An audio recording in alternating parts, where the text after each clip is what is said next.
Welcome to Jeni crime cuts. December 23, 2023 அன்னைக்கு night சரியா 7:30 மணிக்கு ஒரு பொண்ணோட அலறல் சத்தம் ஆள் நடமாட்டமே இல்லாத ஒரு பகுதியில கேட்டுட்டு இருக்கு. அலறல் சத்தம் வந்த அந்த பிளேஸ் ரோட்ல இருந்து சில தூரம் தள்ளி இருக்கிறனால அந்த சத்தம் ரோட்ல போற யாரோட காதுக்கும் கேட்கல. இப்படி அந்த சத்தம் யாரோட காதுக்கும் கேட்காம இருக்க இன்னொரு காரணமும் இருந்திருக்கு. ஏன்னா அந்த ரோட்ல அடிக்கடி டூ வீலர், கார், லாரி அப்படின்னு பல வாகனங்கள் போறனால அந்த வாகனங்களோட சவுண்ட் இந்த பொண்ணோட சத்தத்தை மத்தவங்களால கேட்க முடியாதபடி தடுத்திருக்கு. கொஞ்ச நேரம் கழிச்சு டிராபிக் கம்மியானதும் மறுபடியும் அந்த பொண்ணு அலற ஆரம்பிக்கிறாங்க. இந்த அலறல் சத்தத்தை அந்த வழியா போன ஒரு நபர் கேக்குறாங்க.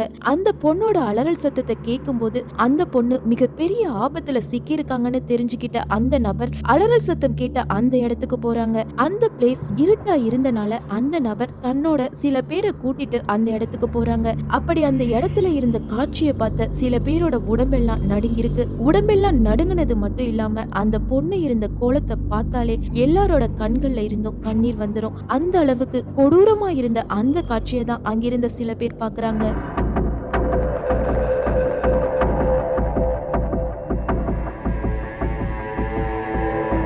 அப்படி அவங்க என்ன பார்த்தாங்கன்னா, ஒரு பொண்ணோட கையும் காலும் சங்கிலியால கட்டப்பட்ட நிலையில உடம்பெல்லாம் பாதி எரிஞ்சு போயிருக்கு. இப்போ வலி தாங்க முடியாம அந்த பொண்ணு துடிக்க துடிக்க இறந்து போயிட்டாங்க. இப்படி உயிரோட இருக்கும் போதே அந்த பொண்ணை யார் எரிச்சது, அப்படி கொடூரமான சித்திரவதையை அனுபவிச்சு சாகுற அளவுக்கு அந்த பொண்ணு செஞ்ச தப்பு என்ன, கில்லர் யாரு, கொலைக்கான ரீசன் என்ன அப்படிங்கிற ஃபுல் டீட்டெயில பத்தி தான் நாம இந்த வீடியோல பார்க்க போறோம். இந்த மாதிரி த்ரில்லிங்கான மிஸ்ட்ரி கேஸ் பத்தி தெரிஞ்சுக்க ஆசைப்படுற ஒவ்வொருத்தவங்களும் உங்களோட கனிவான ஆதரவை தெரியப்படுத்த நம்ம சேனலை சப்ஸ்கிரைப் பண்ணி லைக் பண்ணுங்க.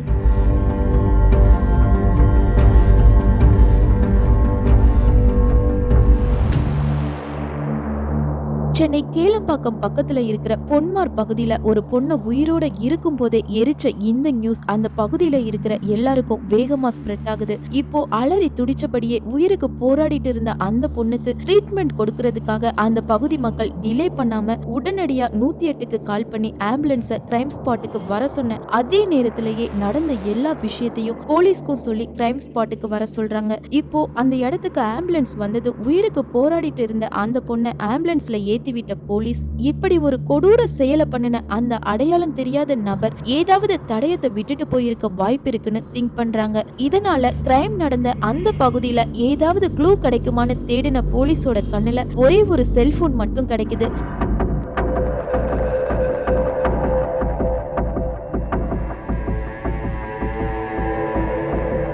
எல்லா கேஸ்லயும் செல்போனை பார்த்ததும் போலீஸ் செக் பண்ற ஒரு விஷயம் அந்த செல்போன்ல இருக்கிற கால் ஹிஸ்டரி. இந்த கேஸ்லயும் அதே மாதிரி தான். போலீஸ் செல்போனை எடுத்ததும் அந்த செல்போன்ல இருக்கிற கால் ஹிஸ்டரிய செக் பண்ணி பாக்குறாங்க.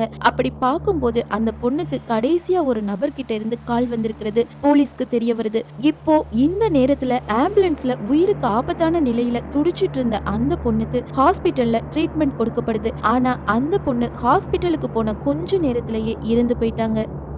பாதி உடல் எரிஞ்ச நிலையில கொடூரமா உயிரிழந்த அந்த பொண்ணோட பேரு நந்தினி. நந்தினி மதுரையை சேர்ந்தவங்க. இப்போ நந்தினி தான் சாகுறதுக்கு முன்னாடி போலீஸ் கிட்ட ஒரு மொபைல் நம்பரை கொடுத்திருக்காங்க. போலீஸ்க்கு அது யாரோட மொபைல் நம்பர்னு தெரியாது. ஆனாலும் அந்த மொபைல் நம்பரை பார்த்த போலீஸ் ஷாக் ஆகுறாங்க. அதுக்கு காரணம் என்னன்னா, அந்த நந்தினியோட கால் ஹிஸ்டரியில ரிசீவ்டு கால்ஸ்ல இருந்த அந்த மொபைல் நம்பரை தான் அந்த பொண்ணு போலீஸ்க்கு கொடுத்திருக்காங்க. இந்த டைம்ல போலீஸ் கொஞ்சம் கூட டிலே பண்ணாம அந்த மொபைல் நம்பருக்கு கால் பண்றாங்க.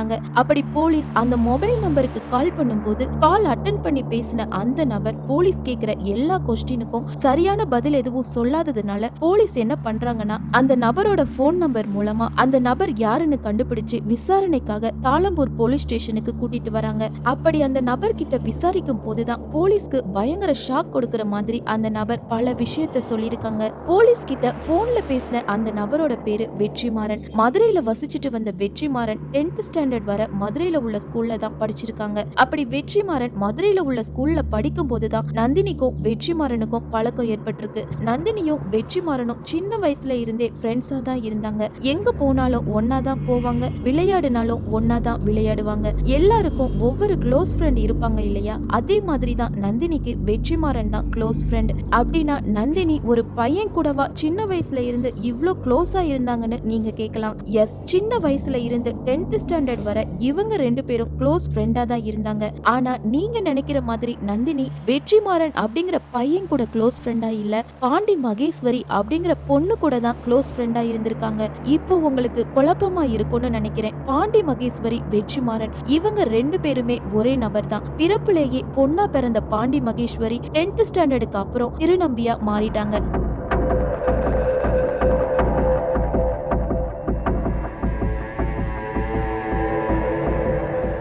திருநம்பியா மாறினதுக்கு அப்புறம் தான் பாண்டி மகேஸ்வரியா இருந்த தன்னோட பேரை வெற்றிமாறனா மாத்திருக்காங்க. இப்போ வெற்றிமாறனோட உடம்புல சில மாற்றங்கள் ஏற்பட ஆரம்பிக்குது. இது மட்டும் இல்லாம நடத்தையிலையும் சில சேஞ்சஸ் ஏற்பட்டனால வெற்றிமாறன் என்ன பண்றாங்கன்னா, தன்னோட ஸ்கூல் படிப்பை எல்லாம் முடிச்சதுக்கு அப்புறம் 2019 வருஷத்துல பாலின மாற்ற அறுவை சிகிச்சை பண்ணி திருநம்பியா மாறி இருக்காங்க. தன்னோட க்ளோஸ் ஃப்ரெண்டான பாண்டி மகேஸ்வரி திருநம்பியா மாறினதுக்கு அப்புறமும் நந்தினி வெற்றிமாறன் கிட்ட பேசிட்டு தான் இருந்திருக்காங்க. திடீர்னு திருநம்பியா மாறின இந்த ஒரு காரணத்துக்காக ஃப்ரெண்ட்ஸ் இல்லைன்னு ஆகிறாது. நம்மளோட மனசுதான் எல்லாத்துக்கும் காரணம்னு நினைச்ச நந்தினி வெற்றிமாறன் கிட்ட ஃப்ரெண்டா தான் இருந்தாங்க. இந்த டைம்ல தான் நந்தினிக்கும் வெற்றிமாறனுக்கும் 8 மாசத்துக்கு முன்னாடி சென்னை பெருங்குடியில இருக்கிற ஐடி கம்பெனில வேலை கிடைச்சிருக்கு.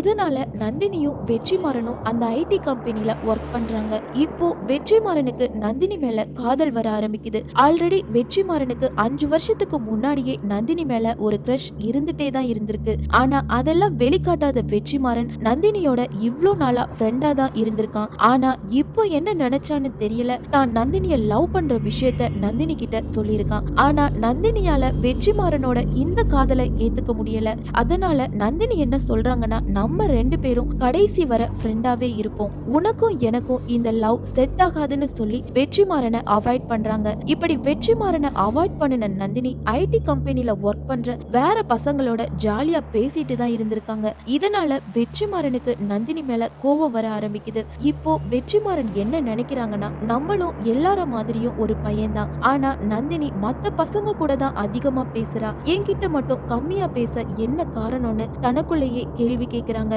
இப்போ வெற்றிமாறன் நந்தினி கிட்ட போய் தனக்கு தோணுன இந்த சந்தேகத்தை கேட்டிருக்கான். இந்த கேள்விக்கு என்ன பதில் சொல்லணும்னு தெரியாம நந்தினி முழிச்சிட்டு இருந்த இந்த நேரத்துல வெற்றிமாறன் என்ன சொல்றாங்கன்னா, எது எப்படி இருந்தாலும் பரவாயில்ல, நாம ரெண்டு பேரும் லவ் பண்ணி மேரேஜ் பண்ணிக்கலாம்னு சொன்னதை கேட்டு நந்தினி ஷாக் ஆகுறாங்க. இதனால நந்தினி வெற்றிமாறனோட மனசை மாத்த என்ன செய்யலாம்னு யோசிச்சு நான் வேறொரு பையனை லவ் பண்றேன்னு சொல்லியிருக்காங்க. இதை கேட்டு வெற்றிமாறன் ரொம்பவே அப்செட் ஆகியிருக்கான். இந்த நேரத்துல இருந்து நந்தினி வெற்றிமாறன் இவங்க ரெண்டு பேரும் ஒருத்தருக்கு ஒருத்தர் பேசுறத குறைக்கிறாங்க. நந்தினி இப்படி வெற்றிமாறனை அவாய்ட் பண்றது வெற்றிமாறனோட மனசுல ஒருவித தீராத காயத்தை ஏற்படுத்தின மாதிரி இருந்திருக்கு. இப்போ நந்தினி வெற்றிமாறன் இவங்க ரெண்டு பேருக்கும் அடிக்கடி சண்டை வர ஆரம்பிக்குது. அந்த சண்டைக்கான காரணம் பொசசிவ்னஸ்.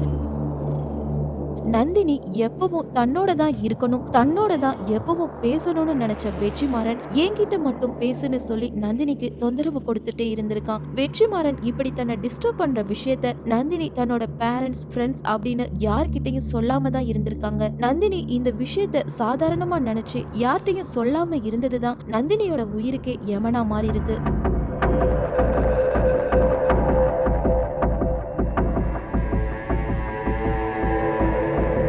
இப்படியே கொஞ்ச நாள் போனதுக்கு அப்புறம் டிசம்பர் 24 நந்தினிக்கு பிறந்த நாள் வர்ற விஷயம் வெற்றிமாறனுக்கு ஞாபகம் வருது. அதனால வெற்றிமாறன் என்ன பண்றாங்கன்னா, நந்தினியோட பிறந்த நாளை சிறப்பா கொண்டாடணும், நந்தினியோட பிறந்த நாளுக்கு ஒரு நாள் முன்னாடியே நந்தினி எதிர்பார்க்காத அளவுக்கு ஒரு சர்ப்ரைஸ் கொடுக்கணும்னு நினைச்சிருக்கான். அதனால வெற்றிமாறன் இப்போ நந்தினிக்கு கால் பண்ணி, உன்னோட பிறந்த நாளுக்கு ஒரு நாள் முன்னாடி நான் உனக்கு சர்ப்ரைஸ் கொடுக்கணும், சோ டிசம்பர் 23 ஃபுல்லா நீ என்னோட மட்டும் டைம் ஸ்பெண்ட் பண்ணுன்னு கேட்டிருக்கான்.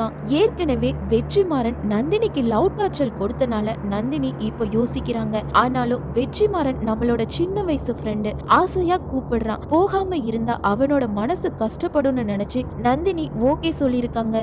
இப்போ வெற்றிமாறனுக்கு என்ன பண்றதுனே தெரியல. நம்மளோட ஒரு நாள் ஃபுல்லா டைம் ஸ்பெண்ட் பண்ண நந்தினி ஓகே சொல்லிட்டான்னு நினைச்சு சிரிச்சுட்டே இருக்கிறான். இதுக்கப்புறம் தனக்கு நடக்க போற பயங்கரம் என்னன்னு தெரியாத நந்தினியும் என்ன சர்ப்ரைஸா இருக்குன்னு திங்க் பண்ணிக்கிட்டே சென்னை கண்ணகி நகர்ல இருக்கிற தன்னோட சித்தப்பா வீட்ல இருந்து வெற்றிமாறனை பார்க்க கிளம்புறாங்க. வெளியில கிளம்புன நந்தினி தன்னோட சித்தப்பா கிட்ட எங்க போறேன் அப்படிங்கிற எந்த ஒரு டீட்டெயிலையும் சொல்லல.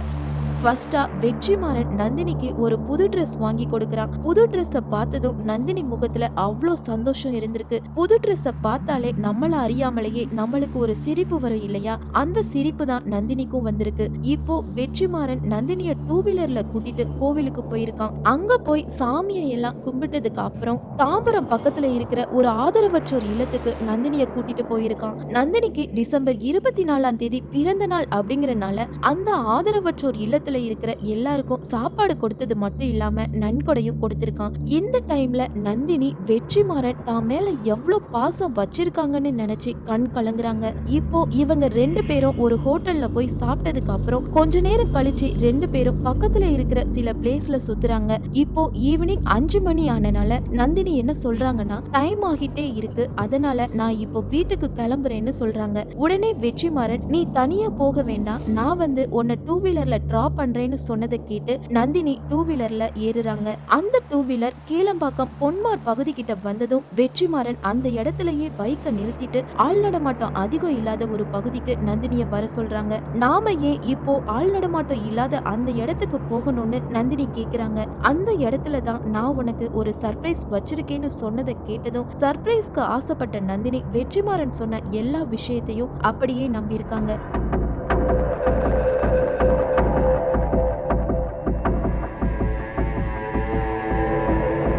டூ வீலர்ல இருந்து இறங்கி கொஞ்ச தூரம் போனதுக்கு அப்புறம் வெற்றிமாறன் ஒரு கருப்பு துணியால நந்தினியோட கண்ணை இறுக்கமா கட்டிட்டு, இப்போ உனக்காக நான் வச்சிருக்கிற சர்ப்ரைஸ் வரப்போகுதுன்னு சொல்லியிருக்கான். இந்த டைம்ல கூட நந்தினிக்கு வெற்றிமாறன் மேல எந்த ஒரு டவுட்டும் வரல. இப்படியே நந்தினிய கூட்டிட்டு போன வெற்றிமாறன் நந்தினியோட 2 கையையும் காலையும் சங்கிலியால கட்டியிருக்கான். சங்கிலியால கட்டும் போது கூட நந்தினிக்கு டவுட் வராம தான் இருந்திருக்கு. இப்போ எனக்கு என்ன சர்ப்ரைஸ் வச்சிருக்கன்னு நந்தினி கேட்டுட்டு இருக்கும் போதே நந்தினியோட கை மணிக்கட்ட வெற்றிமாறன் பிளேடால அறுத்திருக்கான். வலி தாங்க முடியாம நந்தினி கத்துனனால நந்தினியோட வாயில துணிய திணிச்சு வச்சுட்டு நந்தினியோட கை, கால், கழுத்து அப்படின்னு பல இடத்துல பிளேடால அறுத்திருக்கான்.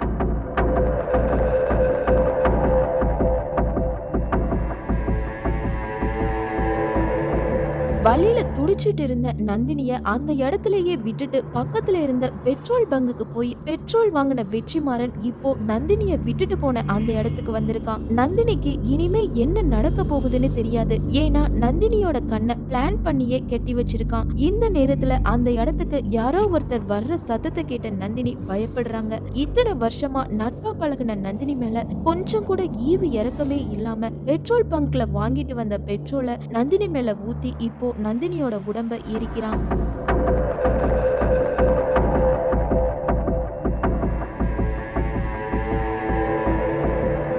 இப்போ நந்தினியோட உடம்பு எரிய ஆரம்பிக்குது. வலியால கதறிக்கிட்டு இருந்த நந்தினி இப்போ உயிருக்கு போராடிட்டு இருக்காங்க. நந்தினியோட வாயில இருந்த துணி கீழே விழுந்ததுக்கு அப்புறம் நந்தினி சத்தம் போட்டு கதற ஆரம்பிக்கிறாங்க.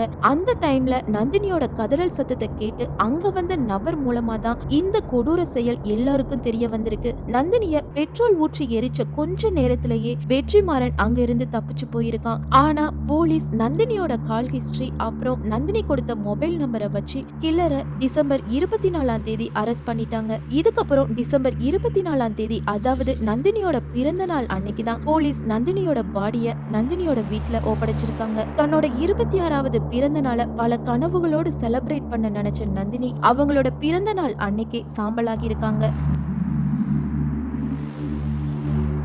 நிறைய பெண் பிள்ளைங்க அவங்களுக்குன்னு இருக்கிற சில பிரச்சனைய தன்னோட பேரண்ட்ஸ்க்கு தெரியப்படுத்துறதே இல்ல.